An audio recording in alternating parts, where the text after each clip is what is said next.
My girlfriend's pregnant, so I want a divorce. We had been married for 3 years and we finally bought our dream home. Just when we thought we'd start building a happy life together in our new house, this happened. While I was excited about our new home, I couldn't believe my husband was cheating on me behind my back. I won't let him live happily ever after with his affair partner.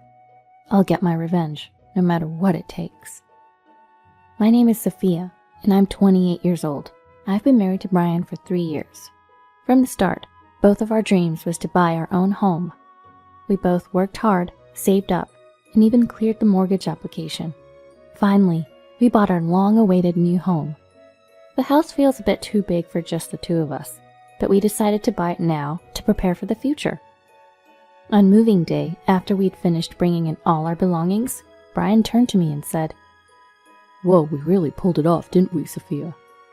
"Yeah, we did. We've been through a lot, but it feels like our dream has finally come true."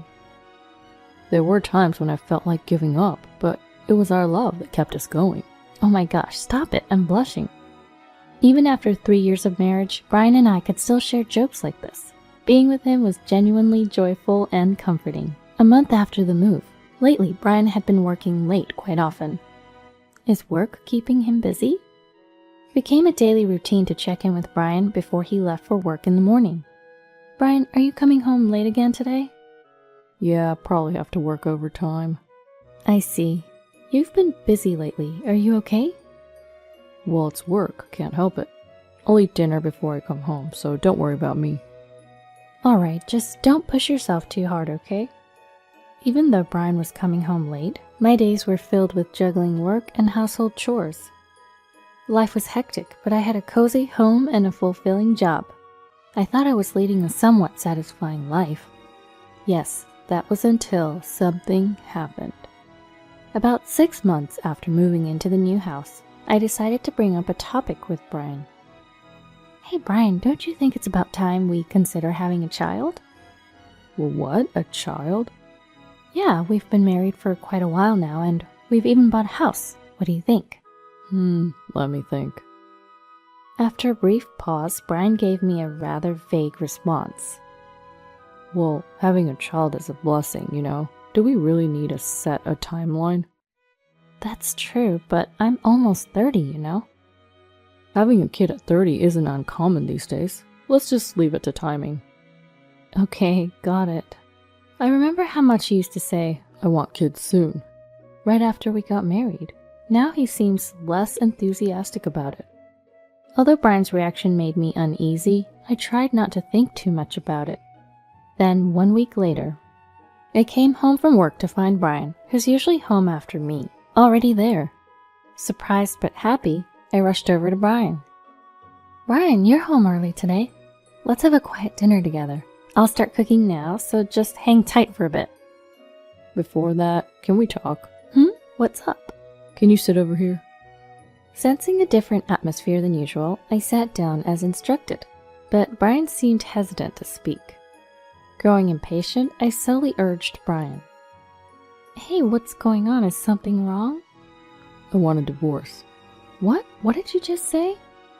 I'm sorry, Sophia. I know it's selfish, but I just can't go on anymore. "What are you saying? Divorce? This is a joke, right? We even bought a house, and we were just talking about having kids." I felt my head go blank with the sudden news. "Come on, Brian, you're joking, right? Divorce isn't something to joke about." I'm not joking, I'm serious. "Why? Why would you suddenly say you want a divorce?" Well, What came out of Brian's mouth was unbelievable. Chloe, the woman I've been seeing, is pregnant, so I want a divorce. Chloe? What are you talking about? I can't abandon Chloe. I'll take responsibility and marry her. I don't understand. Are you serious? Why would I joke about something like this? Just, please, let's end this. I can't believe this. I never thought my husband would cheat on me, especially when we've been so close. My hopes were shattered in an instant. Since when? How long have you been seeing her? About 6 months. No, maybe a year ago. A whole year? So you've been involved with her even before we moved into this house? Do tears started to fall as I struggled to accept this harsh reality. Was it some sort of nightmare? Seeing me like this, Brian awkwardly broke the silence. I'm really sorry. It's not your fault. It's all on me. Please don't cry. What are you talking about? How can you expect me not to cry when you drop something like this on me? You're right.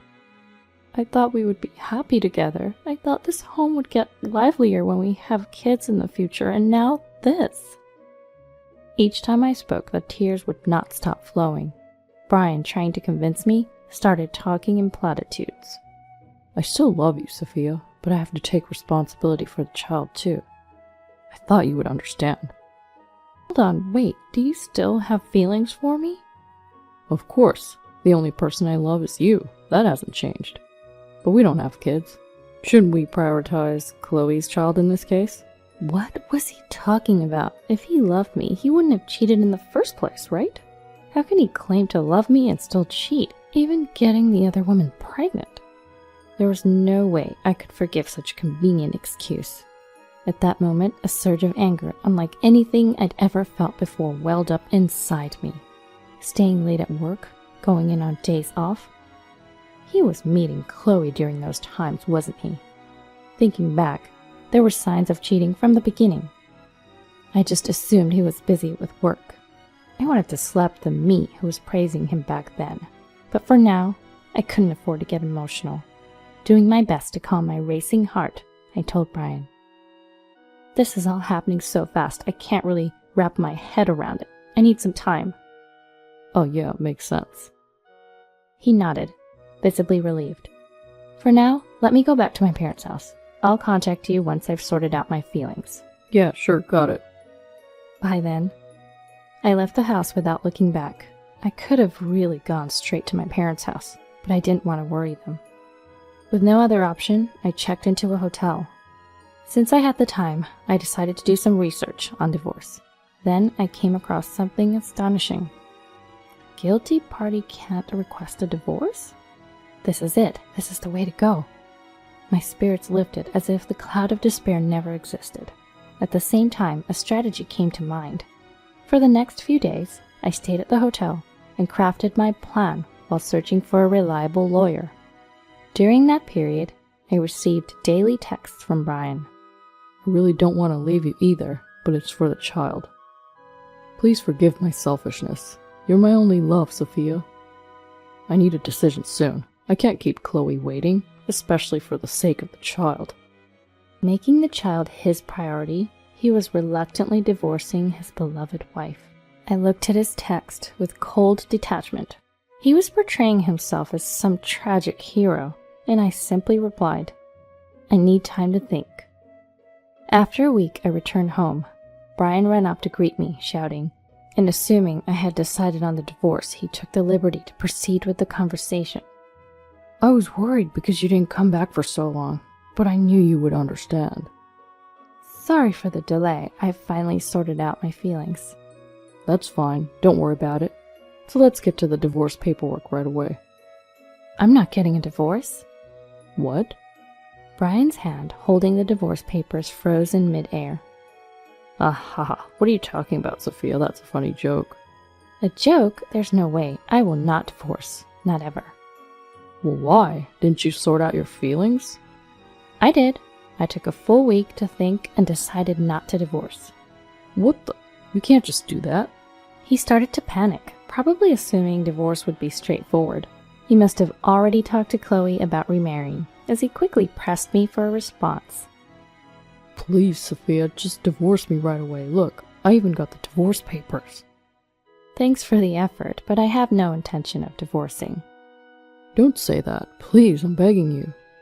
Looking down at Brian, who kept apologizing profusely, I finally spoke. You know, you were the one who cheated, right, Brian? Huh? Right? You'll admit that, won't you? You do realize who's at fault here, don't you? Oh, yeah, that was me. Then, that makes things simple. The guilty party can't request a divorce, you know. What? It's true, the guilty party can't initiate a divorce. It seemed he was unaware of that fact. Suddenly hit with unexpected information, he was at a loss for words.